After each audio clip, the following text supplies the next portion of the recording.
আসসালামু আলাইকুম। মুক্তিযোদ্ধা ও মুক্তিযোদ্ধারা সাবধান। মুক্তিযোদ্ধা ভাতা নিয়ে মন্ত্রী যা বললেন জানবো তার বিস্তারিত খবর। তবে আপনি যদি যুদ্ধের জীবন চ্যানেলে নতুন হয়ে থাকেন, চ্যানেলটি অবশ্যই সাবস্ক্রাইব করবেন, পাশেই থাকবেন। মুক্তিযোদ্ধা হিসেবে সরকারি সুযোগ সুবিধা গ্রহণকারী ও মুক্তিযোদ্ধাদের চিহ্নিত করে আইনের আওতায় নিয়ে আসা হবে বলে জানিয়েছেন মুক্তিযুদ্ধ বিষয়ক মন্ত্রী অ্যাডভোকেট আহমেদ আজম খান। তিনি বলেন, তারা যে বেআইনি সুবিধাগুলো নিয়েছেন সেই জন্য তাদের আইনের কাঠগড়ায় দাঁড় করানো হবে। বৃহস্পতিবার রাজধানীর ঢাকার ইস্কাটনে মুক্তিযোদ্ধা সংসদের কেন্দ্রীয় কমান্ডো কাউন্সিল আয়োজিত মত বিনিময় সভায় প্রধান অতিথির বক্তব্যে এই ঘোষণা দেন মন্ত্রী।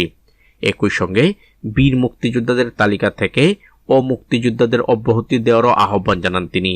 মুক্তিযুদ্ধের গৌরব ও প্রকৃত বীর মুক্তিযোদ্ধাদের মর্যাদা রক্ষার কথা উল্লেখ করে মন্ত্রী আহমেদ আজম খান বলেন, বিগত সময়ে মুক্তিযোদ্ধাদের বীর মুক্তিযোদ্ধার তালিকায় অন্তর্ভুক্ত করা হয়েছে।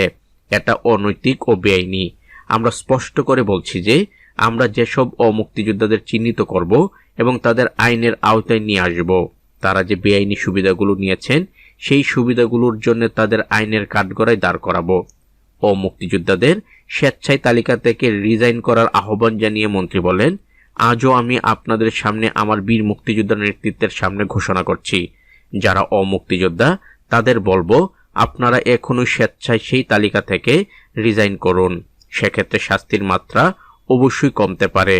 আর আমরা যখন চিহ্নিত করব তখন কিন্তু শাস্তির মাত্রা যত থাকে ততই হবে। যারা দরিদ্র মুক্তিযোদ্ধা, বীর মুক্তিযোদ্ধা, তাদের ভাতা বন্ধ হবে না বলেও জানান মন্ত্রী। মুক্তিযোদ্ধা সংসদের গঠনতন্ত্র পর্যালোচনার কাজ চলছে উল্লেখ করে আহমেদ আজম খান বলেন, আমাদের নেতা নয়ন জাহাঙ্গীর সাদেক খান মন্ত্রণালয়ে গঠনতন্ত্র জমা দিয়েছেন।